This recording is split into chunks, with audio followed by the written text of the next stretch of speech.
Bueno, hola, ¿qué tal? Mi nombre es Victoria Mujica, trabajo en el ámbito público de salud. Agradezco profundamente la invitación a este ciclo de reflexiones y bueno, y es un honor estar compartiéndolo acá con estos compañeros. Me pareció muy interesante el eje que nos convoca: violencias, encierros y prácticas territoriales, así como el título del ciclo, Derivas de la clínica. Es una apuesta más que interesante esta de poner en pensamiento estos ejes con nuestras prácticas en salud mental en el marco de la pandemia de COVID-19 y el impacto que ha tenido la misma en los modos de vivir, trabajar y amar. Tres áreas en donde Freud ubicaba la salud como capacidad de lazo y producción. Tres áreas que también para nuestra disciplina implican aquello que nos convoca a pensar la salud mental. Para nuestra disciplina, pensar una clínica viva y saludable implica pensar una clínica en derivas, que aloje las preguntas y las llamadas que el momento histórico nos demanda, sin apurarnos a las respuestas rápidas, preformadas, que solo servirían para calmar la angustia que la incertidumbre genera, pero no para responder a los modos en que el malestar se expresa. En estos tiempos, en donde ni los profesionales de la salud mental ni nuestras prácticas están por fuera de la pandemia, más que nunca necesitamos pensar una clínica en derivas y no una clínica derivada en totalizaciones de lo ya conocido, ni una clínica a la deriva. Si lo porvenir tiene que ser construido, esa construcción se hace desde el presente. No será entonces hoy momento de sistematizaciones, sino más bien de apuestas simbolizantes, no totalizantes, transitorias, que recuperen las memorias de las construcciones colectivas de nuestro campo para recuperar saberes que se tensen con lo nuevo que trae este contexto. En nuestra provincia tenemos una larga trayectoria de experiencias en salud mental que se han plasmado en una multiplicidad de dispositivos sustitutivos de la lógica manicomial, experiencias en catástrofes, en abordajes de situaciones complejas, de trayectorias de abordajes interdisciplinarios, procesos de transformación de los hospitales monovalentes, prácticas en hospitales generales, la clínica de la subjetividad, en la red de atención primaria, etc. Todas ellas conforman acumulaciones de experiencias que, más allá de los derroteros que implican todos los procesos de construcción colectiva, marcan el horizonte y las apuestas de las prácticas que queremos sostener y tensar con los nuevos interrogantes que se nos plantean. En particular, el hecho de que hoy cuidar implica sostener distancias físicas y que se torna un desafío construir nuevas modalidades de cercanía. Por estas razones, elegí para compartir acá algunas reflexiones que también tienen un sustento colectivo de preguntas, debates y construcciones que hemos venido produciendo en el transitar por diversos territorios en los que trabajo y participo. Se habla mucho de nuevas normalidades. Sin embargo, los movimientos feministas y de diversidad, así como los movimientos en salud mental, nos han enseñado a conmover, de construir fuertemente el concepto de normalidad. En este sentido, no necesitamos una nueva normalidad, ya que la normalidad se asienta siempre en un pensamiento binario que, para establecer qué entra en esa normalidad, aplasta, disciplina, patologiza, reprime lo que escapa a la norma, construyendo lo anormal bajo las figuras de la peligrosidad y la segregación. Entonces, el futuro colectivo que necesitamos construir requiere que, más que normalidades, construyamos discursos que conmuevan las relaciones normales con el ecosistema, con las relaciones de producción y las relaciones con el semejante. Necesitamos un mundo construido desde la diversidad y no desde la diferencia y el establecimiento de crueles y asimétricas normalidades. ¿No era violenta la normalidad en que vivíamos? La pandemia de COVID, de dimensiones mundiales, nos enfrentó a un virus desconocido, con un altísimo poder de contagio y una mortalidad alta en poblaciones fragilizadas, vulnerabilizadas por condiciones muy previas a la pandemia. A partir de esto, los medios de comunicación y los televisivos han tomado un rol inusitado.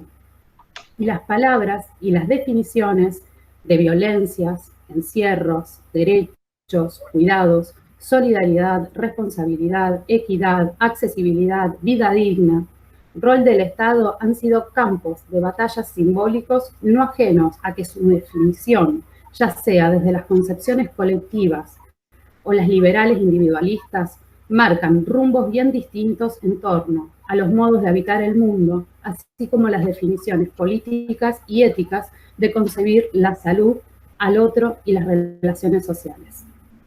¿Es violencia la infodemia? ¿Es violencia aumentar los márgenes de incertidumbre y confusión en un contexto de pandemia? ¿Es violencia profundizar falsas dicotomías como economía versus salud? ¿Es violencia promover relatos de pánico? ¿Es violencia volver a dar fuerza a los relatos de la peligrosidad del otro? ¿Es violencia promover relatos de pandemias de trastornos mentales en vez de apostar a las redes comunitarias y a la promoción de la salud mental? Los aislamientos son encierros. Los distanciamientos son encierros. ¿Qué prácticas son posibles? ¿Qué límites nos encontramos? ¿Cómo habilitamos vías sustitutivas que permitan pensar cercanías, acompañamientos, continuidades ante la irrupción de la pandemia? Intervenido el contacto físico como la forma más efectiva de promover cuidados, ¿qué lugar le damos a la palabra? Sabemos del poder de las palabras, que éstas pueden herir o sanar, pueden distanciarnos o acercarnos, pueden promover sostenes o profundizar orfandades y desvalimientos. También sabemos que las palabras y la capacidad de escucha son el núcleo fundamental del dispositivo analítico. Nos interroga como trabajadores de la salud mental la virulencia de las palabras que inoculan malestar, odio, segregación. ¿No es en sí mismo violento la permanencia de instituciones monovalentes para el tratamiento de los padecimientos en salud mental?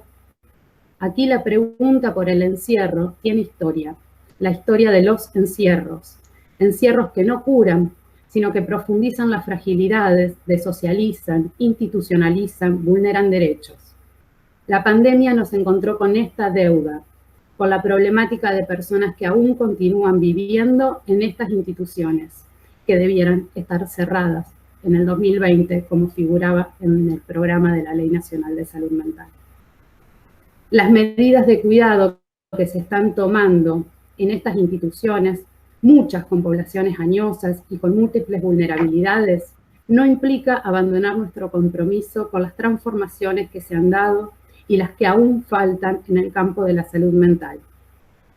Mucho se ha hablado también sobre el impacto en la salud mental de las cuarentenas, pero estas son medidas ante la pandemia. Entonces, necesitamos poder pensar el impacto de la pandemia en la salud mental y las formas de producir salud. En contexto de pandemia, en medio de una crisis sanitaria y económica de dimensiones mundiales, se perfila un mercado voraz de nuevos negocios. Muchas veces hemos hablado sobre el avance de una medicalización, patologización y mercantilización cada vez mayor de los sufrimientos psíquicos. La industria del modelo de la enfermedad mental no retrocede ante la pandemia. Avanza produciendo nuevas nomenclaturas de trastornos, haciendo aparecer como síntomas y patología reacciones psicológicas esperables ante un contexto disruptivo como el que vivimos. Si, como escribía Soledad Cotone, decana de la Facultad de Psicología, nadie está por fuera de la pandemia, entonces habrá momentos o situaciones en donde los sufrimientos, malestares que nos convoquen necesitarán abordajes singulares, pero no debemos desconocer el impacto en la salud colectiva, ya que todos hemos sido afectados por esta irrupción que puso en jaque nuestras formas de relacionarnos con el mundo, las tareas y los otros, las cercanías y las distancias, los proyectos a futuro, las formas de representarnos y simbolizar el porvenir. No necesitamos un sujeto disciplinado, sino un sujeto ético. El soporte de los cuidados no puede ser el del ideal individualista. No puede ser ese disciplinamiento por el ideal del deber. Armar nuevas rutinas y normalidades y hacer como si no pasara nada.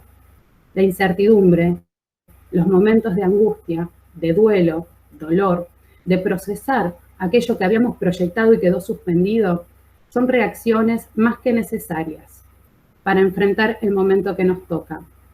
Nuestra ley de salud mental subraya las dimensiones colectivas y comunitarias de la salud mental y por ello también la importancia de las estrategias interdisciplinarias e intersectoriales. Y esta última implica que muchas respuestas a sufrimientos psíquicos no vienen exclusivamente y solamente del ámbito psíquico. A veces serán medidas tomadas desde una política pública en relación a vivienda, a inclusión, a alimentación, aquellas que darán soporte y alivio al sufrimiento psíquico y forman parte de la promoción en salud mental. Otras veces provendrán de diversos operadores institucionales cuyas acciones promueven lazos institucionales, comunitarios, redes afectivas que potencian conexiones, relaciones, accesos, derechos en torno al buen vivir. Es decir, necesitamos apostar a pensar y producir desde la salud y no desde la enfermedad. Bueno, un poco hasta acá lo que quería compartir con ustedes y con mis compañeros. Bueno. Les cedo la palabra y luego los conversamos. Bueno, muchas gracias. Bueno, sigo yo, Caro. Sí, bueno. Mi nombre es Jerónimo Ferreira, yo soy psicólogo, trabajo en cárceles y así como Victoria agradeció, yo también estoy agradecido a este ciclo, sobre todo de reflexiones y supongo que como ciclo no culmina, digamos, sino que tiene continuidades. Y a mí me llama particularmente la atención porque, bueno, no sabía lo que iba a decir Vicky, cómo iba a empezar, pero ella habla de 3 áreas y yo pensaba en 3 ejes. Violencias, encierros y prácticas. ¿Y por qué lo pensaba a estos 3 ejes? Porque en realidad lo hago a partir de una lectura de unos artículos más del orden sociológico, de un análisis crítico que hace Esteban Rodríguez Alzueta del fenómeno pandemia, COVID, a partir de una publicación en un libro y de un artículo en el Cohete a la Luna por allá el 29 de marzo de este año, justo cuando empezaba la pandemia. Y yo pensaba, bueno, que a lo mejor este título del espacio que nos daban a nosotros, violencias, encierros y prácticas territoriales, estaba pensando en mi territorio de trabajo, que es la cárcel, por la cuestión del encierro. Y ahí empecé a pensar cómo esto de la comparación entre el encierro y el aislamiento que se dio durante la cuarentena tendía a equipararse como la privación de libertad. Recuerdo, esto es claro entre conocidos, lo he visto en medios, algunos pueden haberlo leído, a lo mejor en las redes sociales, por esas cosas que uno lee y que parece que alguien se las dijo, pero que las leyó. La cuestión de que tenemos que despejar, que en realidad el aislamiento y la cuarentena no se comparan en nada con la real privación de libertad. Es decir, lo que vivimos como aislamiento y cuarentena no es la privación de libertad como en el encierro carcelario. Pero sin embargo es necesario entender que la cárcel en sí, como castigo, nosotros le decimos pena, es la pena legal en Argentina, pero es una acción que tiene el Estado que en realidad, ahí voy a introducir la otra palabra, que tiene que ver con el ejercicio de la violencia. Es el Estado en un ejercicio violento intentando intervenir en aquellas cuestiones penales donde hay acciones violentas, agresivas. Entonces, me parece que este cruce que se realiza entre encierro y violencia es imprescindible analizarlo, nosotros tenemos que analizarlo para poder reflexionar qué es lo que nos pasa en una medida como el aislamiento o la cuarentena. Por la magnitud de lo que significa el encierro y la violencia. Sin embargo, ese encierro y la violencia es un cruce paradigmático que nosotros encontramos en el modelo de sociedad que vivimos. Victoria recién hablaba de situaciones que no se resuelven con el encierro, pero que se siguen extendiendo a pesar de que hay una ley, como la ley de salud mental, que decía o que apuntaba que los manicomios se cerraran. ¿Y por qué es paradigmático? Siempre aparece el encierro como paradigmático. Sobre todo para resolver cuestiones que son fácilmente significadas como violentas. Yo creo que ahí es donde la cadena no se detiene o donde la cadena produce. Y ese encierro no resuelve las acciones violentas, sino que lo que hace es actualizar constantemente la violencia. Ahí yo pienso que en realidad el Estado cuenta con una herramienta que es una herramienta punitiva y que me parece que en esta pandemia esa herramienta vuelve a surgir, sobre todo en aquellas agencias del Estado que fácilmente recaen en el discurso punitivo. Se me ocurre acá poner un hilván respecto de la comparación, esto que decía yo, en relación a la reflexión sobre estar encerrado nos pone a la altura de las personas que están privadas de libertad. No nos pone en ese lugar. Nosotros vivimos otras realidades y en nada lo podemos comparar. Y retorno al título, violencia, encierro y territorio. Con esto, como para tratar de organizarme, podemos pensar cómo lo punitivo le aporta a la pandemia una herramienta. Y se siguen produciendo efectos punitivos en el territorio, ¿sí? Tenemos desde los efectos, no vamos a decir motines, sino vamos a decir reacciones violentas dentro de las cárceles que se transforman posteriormente en motines, ¿sí? Y cómo interviene el Estado, ¿no? Pero también cómo interviene el Estado en otras situaciones, o cómo se inmiscuyen los efectos punitivos en lo que podríamos pensar que son cuestiones del orden de la salud o de la comunidad libre, ¿sí? Alzueta esto lo aclara rápidamente, dice, se persigue, dice, de la ayuda en vigilante, dice, el vecino se convierte en vigilante. Dice, este vecino, dice, de todos los días renace como el acusador de las redes, persecutorio, punitivista, como el delator. Y ahí retomo la lectura de Alzueta cuando cita una frase impresionante de Camus, que dice que lo peor de las pestes no es que mata los cuerpos, sino que desnuda las almas y ese espectáculo suele ser horroroso. Y a mí me sigue rondando esa idea. Me ronda la idea porque acá, digamos, como que surge algo que dentro de la comunidad todavía no resolvimos, ¿sí? La peste pone en evidencia, permite emerger, ¿sí? Eso que no resolvimos como comunidad, como sociedad. El libro donde él escribe esto es Pandemia y Justicia Penal, y el artículo se llama Delación social y policiamiento en la cuarentena. Por eso va a ser una serie de recorridos en relación a todos los efectos que hemos podido ver, ¿no?, cada uno de nosotros como ciudadanos, en donde intervienen los vecinos o interviene el Estado, ¿sí? Intervienen los vecinos para denunciar. Digo, se puede llamar al 911, a distintas líneas de teléfono para denunciar a otros vecinos. Para denunciar al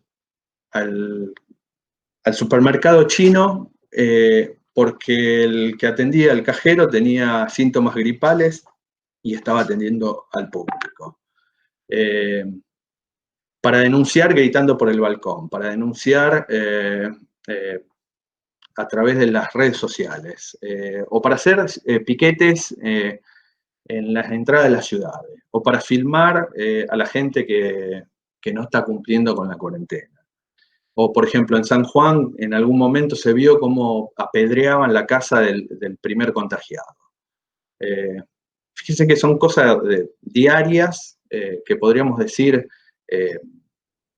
casi analizándolas, uno puede decir, no son de gran magnitud, son muy sutiles. Algo similar, por ejemplo, ocurre con esa médica que le pusieron la nota en el palier, para que no transitara por los lugares comunes del edificio, invitando a otros médicos para que se fueran de los edificios, para que no circularan por los lugares donde están los vecinos sanos.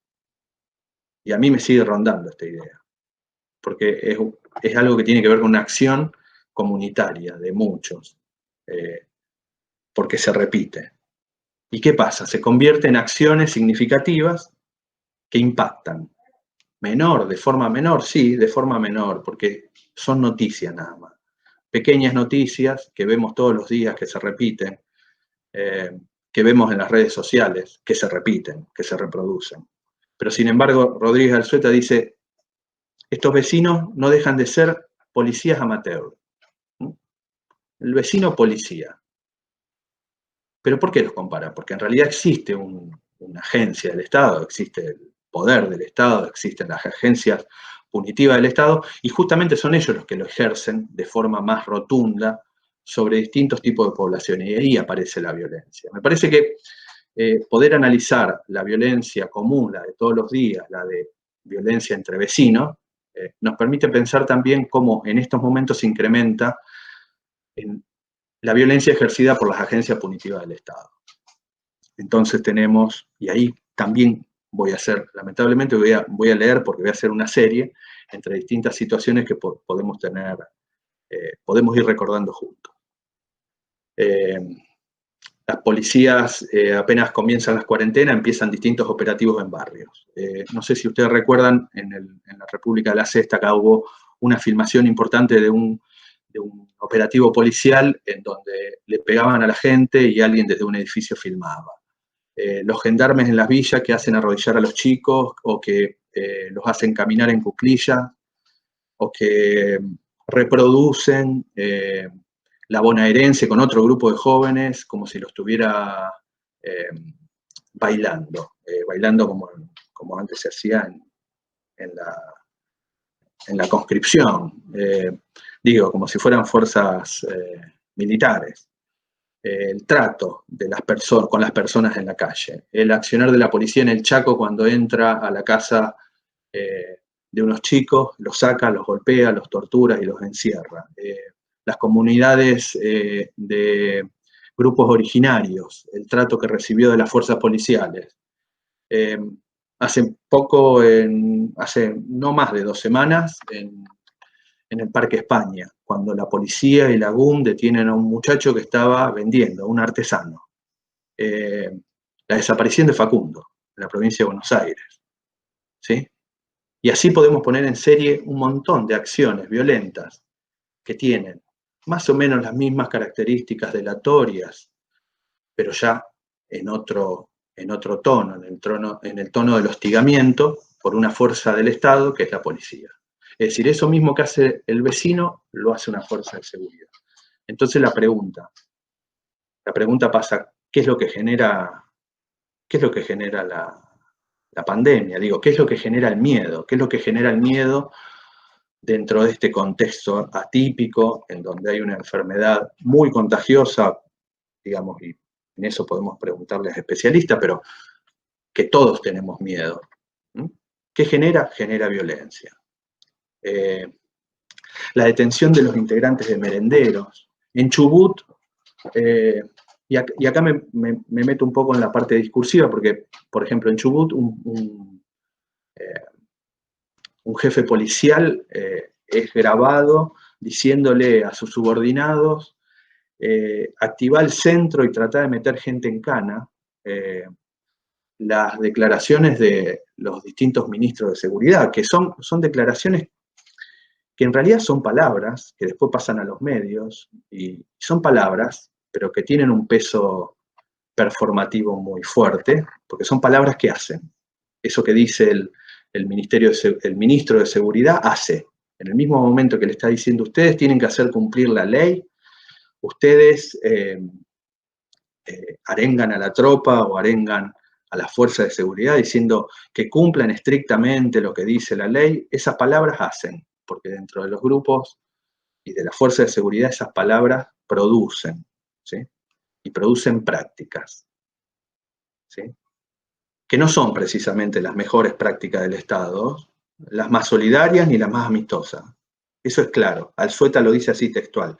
Esas prácticas, las fuerzas de seguridad, no son las prácticas solidarias y las prácticas amistosas. Por eso producen daño, por eso son violentas.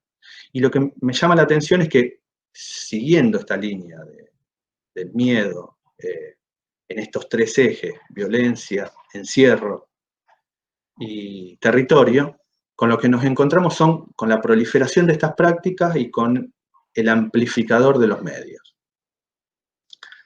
Los medios siguen amplificando. Entonces, retorno sobre la cita de García Reynoso, que abre este ciclo de conferencia. Y dice, al no poder pensar de manera nueva, salto el entremedio, y dice, sino, dice, al no poder pensar de manera nueva, estableciendo nuevas relaciones acerca de lo inexplorado, no seremos sino, no seremos sino repetidores de un saber convalidado. Es decir, el Estado, frente, sobre todo el Estado punitivo o las acciones punitivas del Estado, no pueden pensar de una manera nueva. Siguen pensando con las mismas herramientas que tienen, que quedan otra vez expuestas en una situación riesgosa, en un Estado que podríamos... el Estado Nacional no fue un estado de excepción, el Estado Nacional no declaró un estado de sitio, pero sin embargo las fuerzas de seguridad en algunos momentos se manejaron de esa forma, como si fueran ellos los únicos que tenían la posibilidad de decir qué estaba bien o qué estaba mal, qué estaba dentro de la ley o qué estaba fuera de la ley. Entonces, es en ese punto en donde repetimos búsqueda de soluciones a partir de la vigilancia y la delación, de los métodos punitivos. Y los métodos punitivos lo único que nos generan es más daño, sobre todo en las cuestiones y en los territorios donde hay especialmente faltas económicas, falta de trabajo. Y esto solamente se sostiene en algo que podemos pensarlo como una política de la enemistad. Y como comunidad no pudimos resolver algo que es del orden de la inclusión. Y cuando no podemos resolver algo que es del orden de la inclusión social, el otro sigue ahí siendo el otro enemigo o el otro extraño. De alguna manera, esto voy a citarlo al Alzueta porque dice, en esta política de la amistad cada uno se salva como puede, fruto del miedo al miedo y del resentimiento abyecto. En esta política, la punición es un eje vertebrador. Violencia, encierro y territorio se articulan con punición. El dominio del territorio es a través de la punición.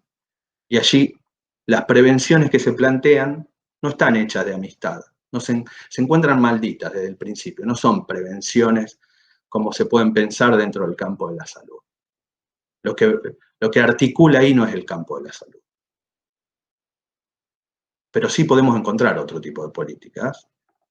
Estas las podemos encontrar en organizaciones sociales. Acá en Rosario hubo, y todos conocen, la forma en que organizaciones sociales se pusieron adelante y se pusieron la mochila para cargar y llevar a los barrios, a los territorios, en lugar de vigilancia, en lugar de persecución, en lugar de hostigamiento, se pusieron la intención de ayudar al otro, la solidaridad. Y esas otras políticas amistosas, me parece que son las que tenemos que destacar. Las políticas hechas de amistad, las que cuidan al otro, las políticas de ayuda mutua y de solidaridad. Me parece que esta pandemia, esta peste, lo que deja expuesto no es el cuerpo, lo que deja expuesto es el alma. Y me parece que justamente en ese punto Y en el post-pandemia es donde nuestra disciplina tiene la posibilidad de pensar cómo intervenir, no sé si en las nuevas normalidades, pero sí cómo intervenir en los restos que van a quedar de esta pandemia, de esta peste. Y hay una frase que dice, no hay mal que dure 100 años ni cuerpo que lo resista. Y lo que quería decir que en realidad lo punitivo sí afecta al cuerpo. Y los efectos no los vamos a leer a priori, sino van a ser a posteriori cuando vamos a tener la posibilidad o iremos descubriendo esos efectos. La advertencia no es, digo, a diferencia de otros discursos, nosotros me parece que nuestra advertencia no es a la manera del que anticipa el futuro. Nosotros no estamos para anticipar futuro, sino es estar advertidos en el sentido de estar atentos para el surgimiento de algo nuevo. Y lo nuevo va a ser efecto en el alma. Yo digo el alma, pero a la manera que lo decía Freud, el tratamiento psíquico, tratamiento del alma, no del alma cristiana ni religiosa. Los efectos van a ser ahí, y ahí vamos a tener que leer e intervenir. Y no hay forma de intervenir individual. Me parece que hay algo del orden de lo social que también tiene que estar expuesto, estar propuesto como una posibilidad de recuperación de los efectos de esta pandemia o de esta peste. Y con el capitalismo de plataforma, bueno, estamos a la saga siempre, nos llevan la delantera. Pero me parece que es interesante poder pensar cómo lo punitivo sigue apareciendo, aún en estas situaciones atípicas, y sigue primando. En la cárcel es mucho más evidente, frente al temor, frente al miedo sobre todo de algo que perjudique, que dañe, pero no que dañe en el sentido de que va a haber gente que se va a enfermar y va a morir, que dañe en el sentido de si se mueren, se perjudica mi trabajo, si se mueren se perjudica mi gestión, si se mueren se perjudica mi imagen, o si se enferman o si se contagian, como si fueran productos, no como si fueran personas. Ese temor y ese miedo lo único que hace es que la cárcel se siga cerrando. Y ahora sí me voy sobre mi territorio, que es el territorio de la cárcel. La cárcel es un lugar de poca circulación de gente del exterior. Y la cárcel lo que hizo a partir de la pandemia fue cerrarse. Y cerrarse significa que nadie entra. No solo que nadie sale, y eso es claro, nadie sale. De hecho, lo que se sostuvo en los medios de comunicación de que se estaban largando presos, la verdad parecía una ironía, porque la gente estaba adentro y no salía. Y desde que comenzó la pandemia, que nadie tiene salidas, que nadie ve a sus familiares, que la única comunicación que tiene con sus familiares es telefónica. Y además de eso es un lugar encerrado, de encierro, con otras características, donde uno no decide qué comer, donde uno no decide cuándo levantarse, donde uno no llama al delivery para pedir comida, donde uno no llama, qué sé yo, no sé, a esas nuevas ventas telefónicas para comprar ropa, y donde son sus familiares los que lo atienden a través de mercaderías. Y la cárcel se cerró sobre sí misma. Y lo complejo de todo esto es que toda esa acción punitiva termine llegando al territorio abierto.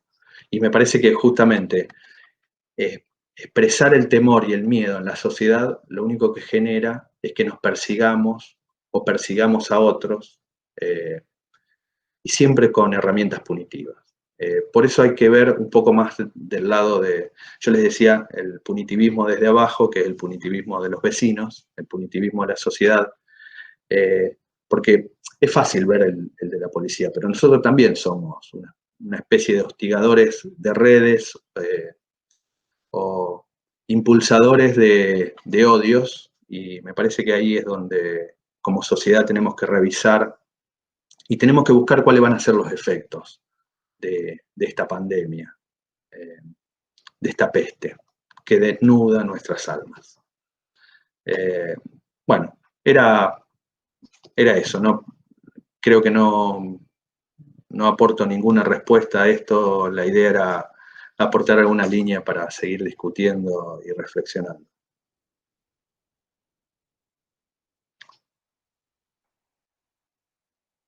Bueno. Ahí está. Intentando volver a conectar el micrófono.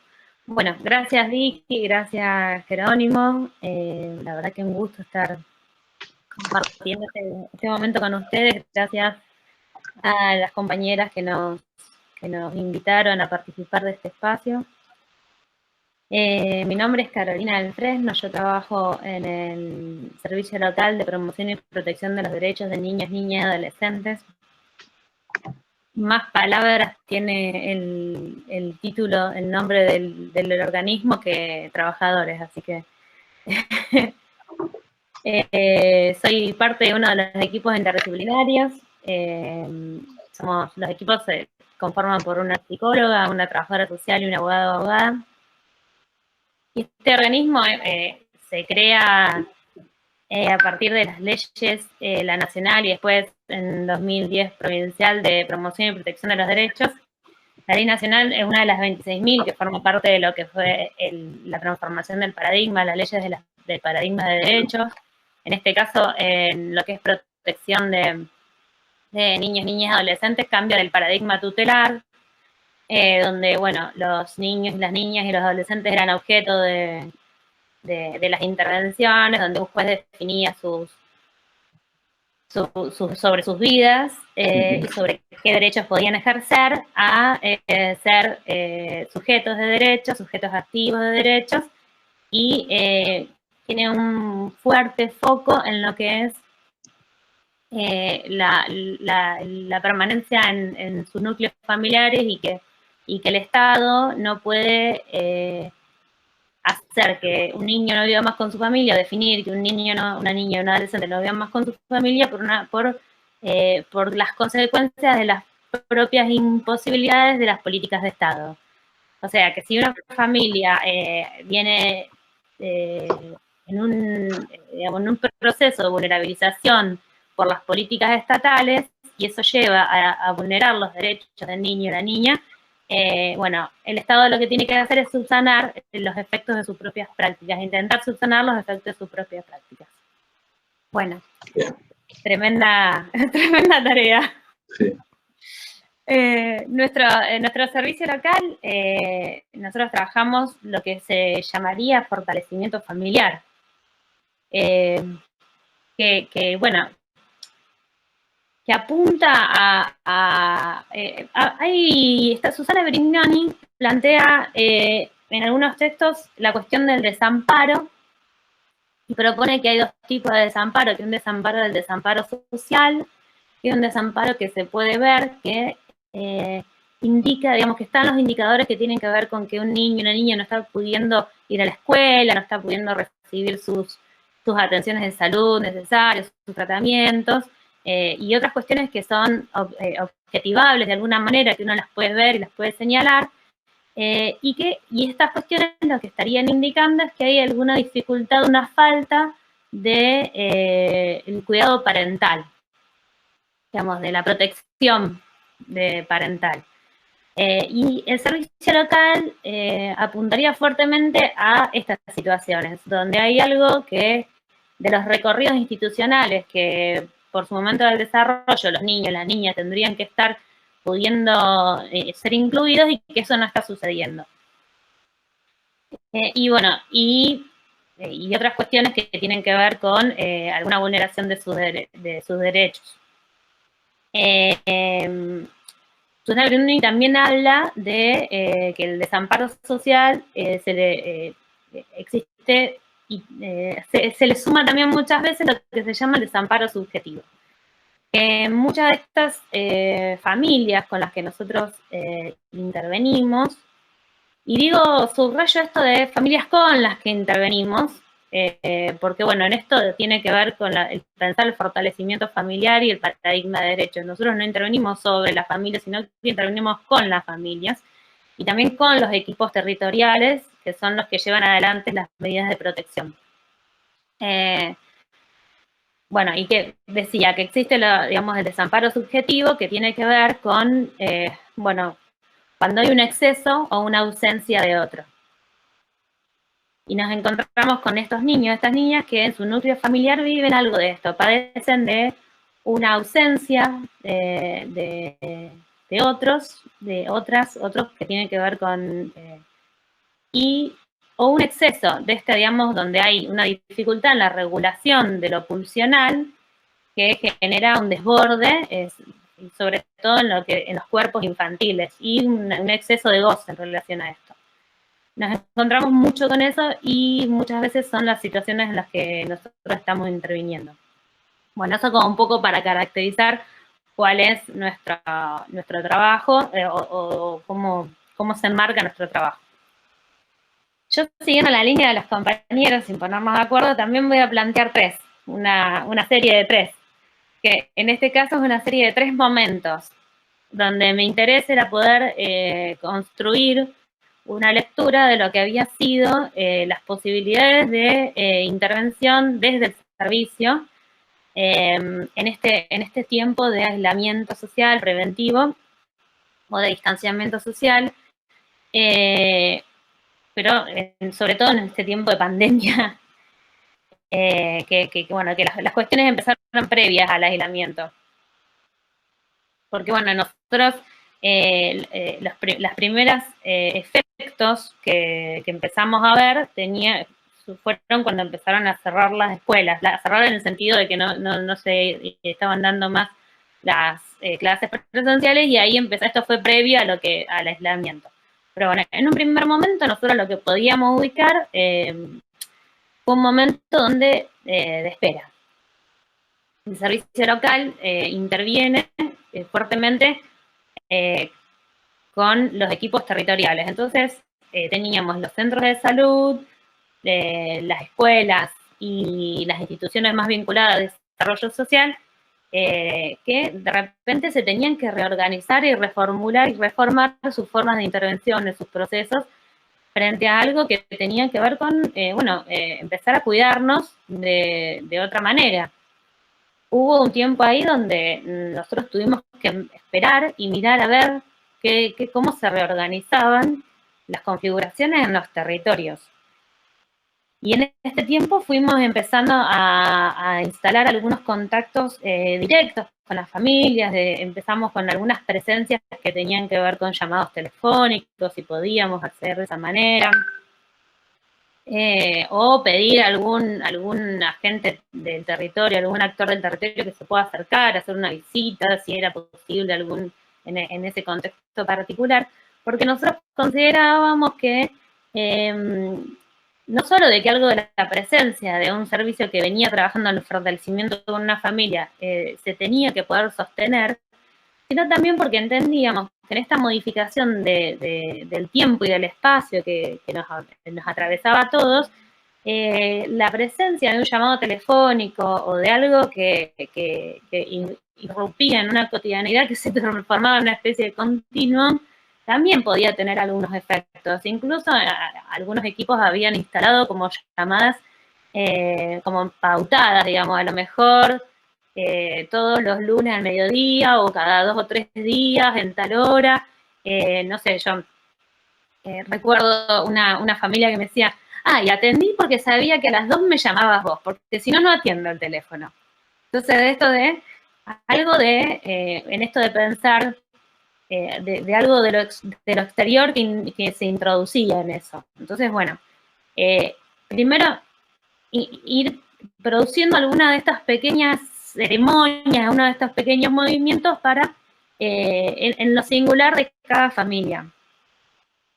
Y sobre todo algo que tuvimos que hacer en el primer tiempo fue ponerle mucha oreja, mucha escucha, mucho acompañamiento a los compañeros y las compañeras que estaban sobre todo en los centros de salud, y poniéndole, digamos, el cuerpo a primer tiempo de total y absoluta incertidumbre de lo que era la pandemia. Entonces, nos encontrábamos con equipos y compañeros y compañeras muy angustiados, angustiadas, que no sabían qué iba a pasar, y entonces, bueno, muchas de nuestras intervenciones en ese tiempo tuvieron que ver con acompañar a estos compañeros y estas compañeras, o tomar tareas que a lo mejor en otro momento las hacían ellos y empezar a hacerlas nosotros para aliviar un poco, ¿no? Para decir, bueno, no te preocupes, yo tomo esto, vos no te preocupes.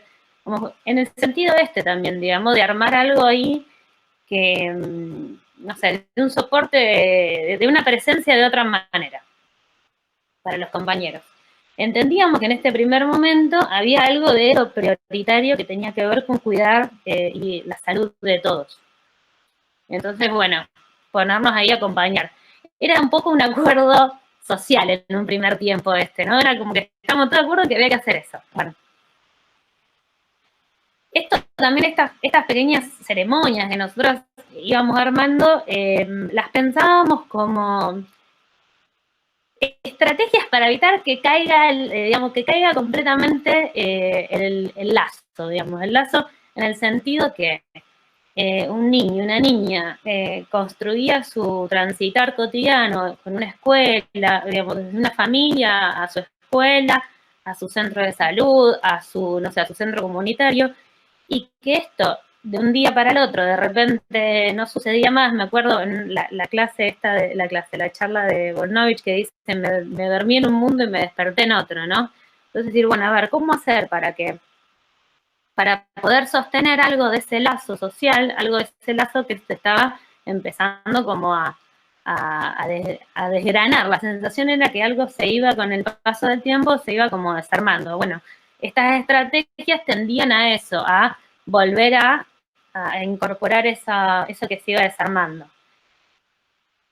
En esto estábamos cuando yo pude ubicar que un segundo momento donde, bueno, en esto de estas familias que viven, y estos niños que viven en contextos de algo, de una dificultad de la regulación de lo pulsional y esto, empiezan a colapsar los pequeños sostenes que se habían podido construir. Como empiezan a colapsar y empiezan a emerger situaciones de gravedad, de urgencia, ¿no? Empiezan a haber estallidos, digamos que, no sé, una compañera lo llamaba como un síntoma del lazo social, decía, bueno, el lazo, como que se empezaba a hacer síntoma en ese punto. Urgencias, empiezan aquello que más o menos andaba, aquello que más o menos tenía un funcionar, estalla directamente. Entonces nos encontramos, bueno, con situaciones de mucha crueldad en relación a niños, niñas, y acá cuando antes decía esto del exceso, la falta de un otro, es de otro, y acá como que se observa fuertemente esto, digamos, cuando la falta de este otro, de los cuidados parentales, los niños quedan en desvalimiento absoluto, o este exceso de goce sobre esos cuerpos, y que también genera situaciones disruptivas. Entonces, Jero decía algo interesante que tenía que ver con que la pandemia deja expuesta el alma. Y yo me había notado que bueno, que la pandemia viene como a desvelar algunas cuestiones, ¿no? Le quita el velo a algunas cosas. Y escuchaba la otra vez que Silvia Lampugnani decía que lo que desvela era las grandes desigualdades, que si bien las conocíamos, las sabíamos, como que acá aparecen arriba de la mesa y de su manera más cruda. Estas grandes desigualdades, en pequeñas cuestiones, como por ejemplo, algunas familias que tenían, digamos, unos ciertos, que pudieron desarrollar unos ciertos recursos, nos comentaban que había niños, niñas, que jugaban a armar casitas en los primeros tiempos de la pandemia, ¿no? Es decir, bueno, hay situaciones donde se pueden generar instancias de que los niños se pueden recortar de esta mirada constante del adulto, que se puede desarmar eso, tiene una habitación donde se pueden recortar los adolescentes también, digamos, esto de decir, bueno, de descontarse un poco de esa escena. Y hay otras situaciones donde la desigualdad es tan grande, donde no hay un lugar donde esconderse, donde ir a jugar que no sea ahí, donde todo pasa en el mismo lugar, y donde eso es insoportable también. Y bueno, y ni hablar de que viene a desvelar también la desigualdad en términos de los accesos de lo material, que garantizaba la accesibilidad de lo escolar, en este caso, bueno, y muchas otras cuestiones. Nosotros en ese primer tiempo que nombraba también hicimos como un trabajo de ir buscando en las situaciones, en las familias, la manera de acceder a no solo a la garantía del pan diario, del alimento diario, sino también al acceso a la escuela, y bueno, perdón, y cómo garantizar los cuidados de salud también en este contexto. Cuando llegamos al segundo momento, todo esto ya no era suficiente. Ya no era suficiente simplemente tener garantizado el cotidiano de la comida. Y ahí empiezan a aparecer también el malestar de los equipos, ¿no? Los equipos tanto de territorio como los equipos en el servicio, donde de repente no se contaba con recursos porque los pocos recursos disponibles estaban puestos para otra cosa, y donde la dificultad también estaba en este hacer tan en la vorágine de todo lo que iba estallando, responder a lo que se te imponía, digamos. O sea, nosotros estábamos todas las semanas resolviendo situaciones de abandono, de maltrato grave, intentando resolver con lo que teníamos ahí, y este hacer de todo el tiempo sin poder parar,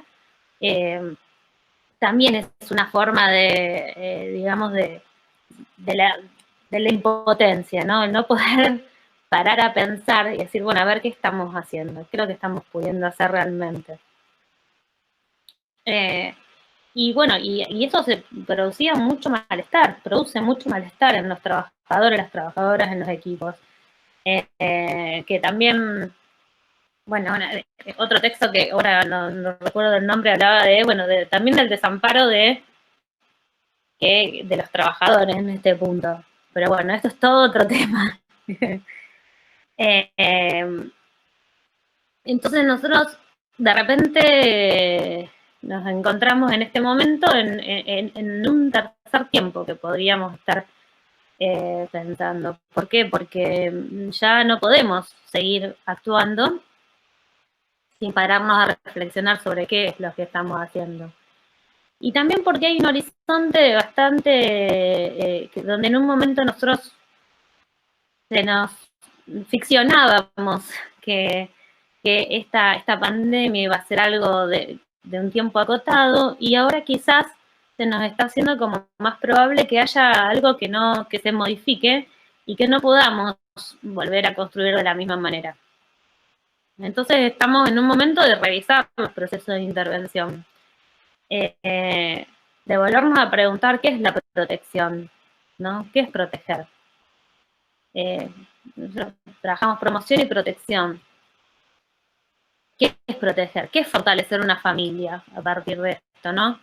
¿Qué es lo que se puede armar para el fortalecimiento familiar cuando no tenés esa red que sostenía, que un poco toda esta red institucional, todos estos actores que lo que podían lograr de alguna manera era acompañar a construir ciertas ficciones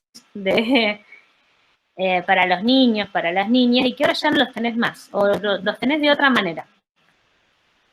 Entonces, bueno, empezamos a pensar en la posibilidad de rescatar algunas experiencias comunitarias de construcción de nuevos modos de lazo. Qué sé yo, se nos ocurría, por ejemplo, una linda experiencia que están haciendo los compañeros en el norte en una escuela. Primero hicieron un roperito y luego armaron una radio donde están dando clases por la radio, y para lograr esto primero hicieron una campaña de recolectar radios, objetos radio, para llevarlos a cada alumno, cada alumna. Y esto fue muy interesante también porque recupera, digamos, la instancia de la palabra escuchada, la instancia de esa pulsión ahí invocante sin lo visual, digamos, que es algo tan distinto de descontar de la imagen. Y bueno, y que es interesante los efectos que puede eso llevar en los chicos y en las chicas. Es muy bueno, a ver, rescatemos, reconstruyamos. Yo la escuchaba a la Vicky en relación también a algunas cuestiones de la fragmentación, y decir, bueno, a ver, nosotros como un equipo que está desde una centralidad, podemos armar algo, decir, bueno, veamos lo que está sucediendo y compartámoslo y transformemos eso en algo que puede estar siendo aliviador para otros y otras que están en el territorio también, ¿no? De poder generar otro tipo de circulación de las experiencias que pueda estar produciendo y novedad en otros y en otras que a lo mejor en este momento se encuentran con mucho malestar y sin poder pensar en producir algo diferente de lo que está sucediendo. Y después también esto es una pregunta, porque todo este recorrido que vengo planteando lo pudimos ir armando con las compañeras psicólogas de los equipos. Y esto es una pregunta que me queda, que me hago cargo, esta es mía, ¿no? Quizás de las compañeras, que tiene que ver con nosotros. Tenemos una modalidad de intervención que es acompañar a la familia en una lectura muy singular de qué es lo que esta familia puede estar, que podemos estar acompañando en el fortalecimiento de esta familia. Y yo me preguntaba si no es un momento donde sería más interesante poder pensar no tanto en intervenciones vinculadas a la situación singular, sino en pensar en intervenciones más comunitarias con los equipos de territorio, pero pensar en abordajes más comunitarios que a lo mejor puedan generar lazos entre pares, digamos, en esto que se fue, digamos, disgregando, que el lazo con ciertas referencias institucionales, de poder fortalecer el lazo comunitario de alguna manera, quizás sea, pero bueno, eso implicaría toda una modificación de los procesos de trabajo. Esto queda a cuenta mía, digamos. Bueno, y eso es un poco lo que les quería compartir. Bueno. Gracias. Gracias, Caro. Che, bueno, no, me quedaba pensando porque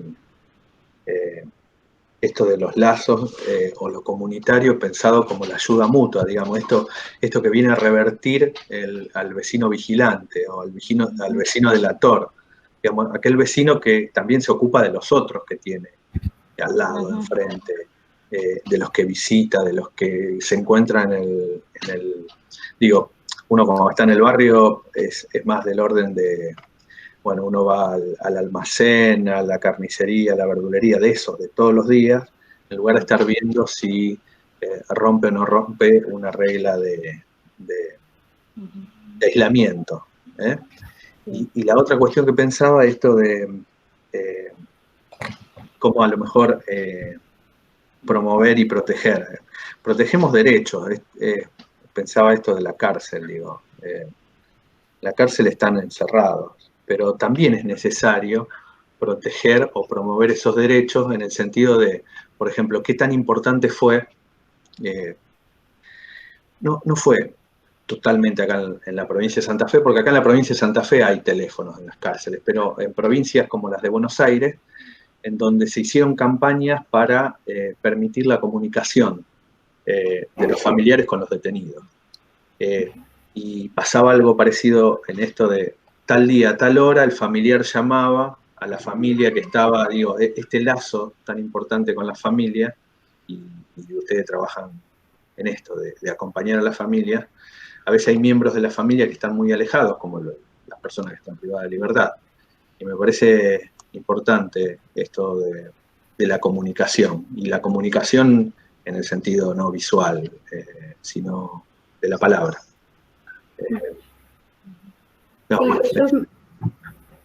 También quería subrayar esto, digo, que me parece que nosotros muchas veces hemos invocado a lo comunitario o a la dimensión de lo comunitario como una dimensión a poder poner en valor de nuevo, incluso a los abordajes comunitarios.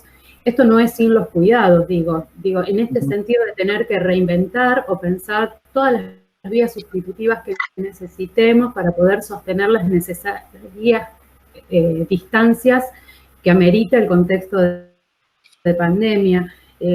Yo pensaba, por ejemplo, en mi práctica particular en un hospital monovalente, digo, en ese sentido nos dimos como equipo muchas estrategias para poder sostener, a pesar, digamos, de la imposibilidad de las visitas o de las salidas, sí la cercanía con los familiares, de cómo habilitar otros medios de contacto, cómo promover mucho más el contacto telefónico o las videollamadas o la producción de videos.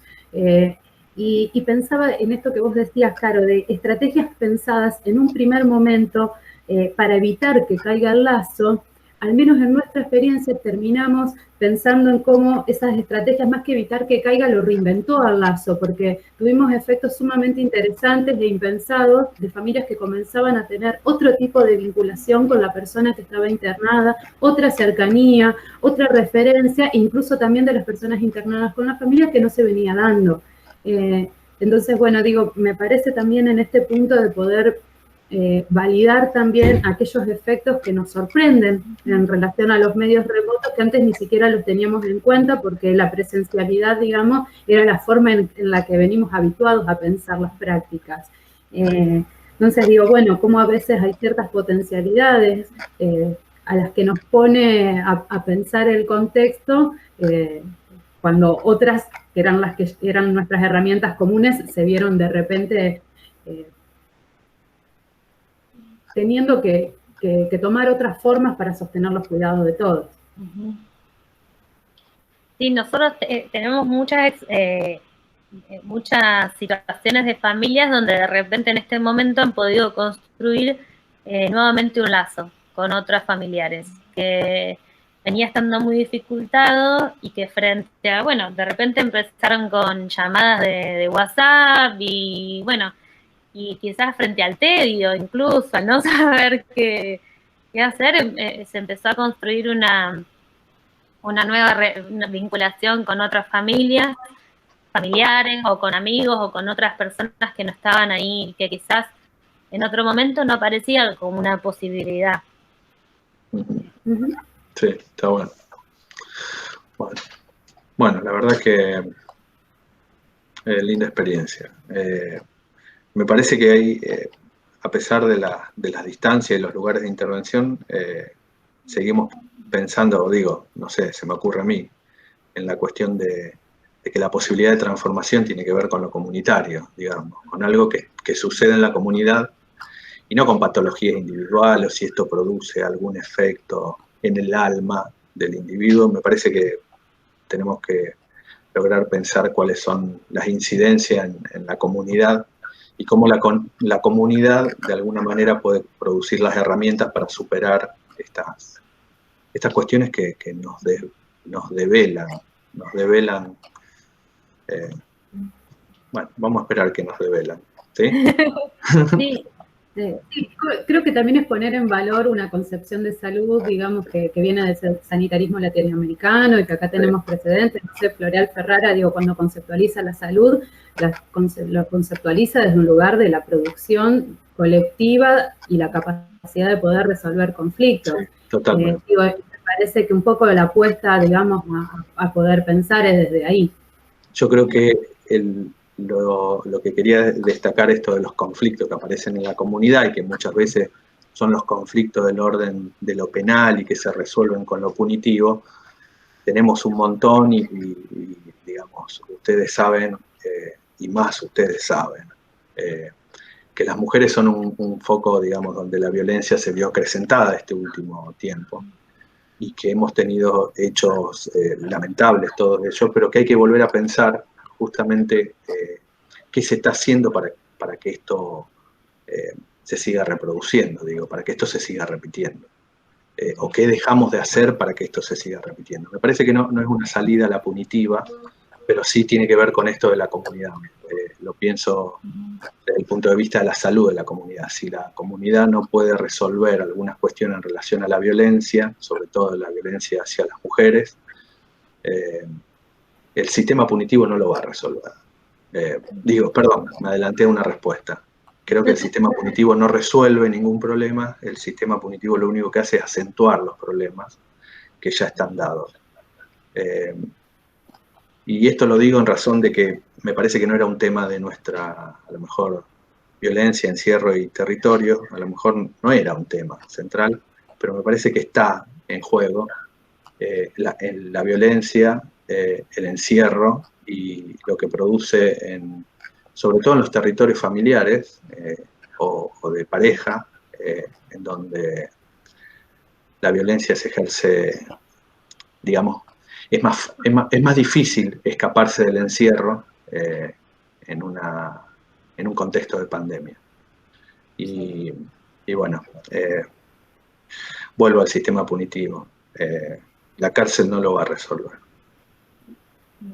Pero tenemos que buscar como comunidad alguna manera alternativa, transformar ahí algo del orden de estas señales que son importantes identificar en relación a la violencia de los hombres, perdón. Ahí la violencia siempre de los hombres. Bueno, gracias. Sí, yo también digo, antes de cerrar, digo, en relación a esto, creo que vos decías, digo, a mí me pareció súper interesante en donde vos ponías el eje, que la peste pone en evidencia aquello que no resolvimos como sociedad, y el tema de la violencia de género es un tema que como sociedad no hemos resuelto.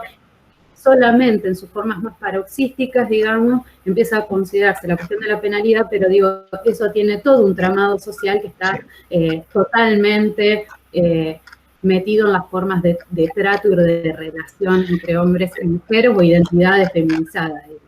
En ese momento, claro, cuando lo decía en relación a los jóvenes, tal vez en relación a los niños, en relación a las familias, pero después me quedé pensando, bueno, y en relación a la violencia hacia las mujeres.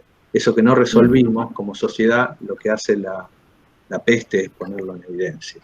Nos lo deja ahí enfrente. Sí. Bueno, muchas gracias. Bueno, de nuevo. Y le pasamos el video a las compañeras que nos convocaron.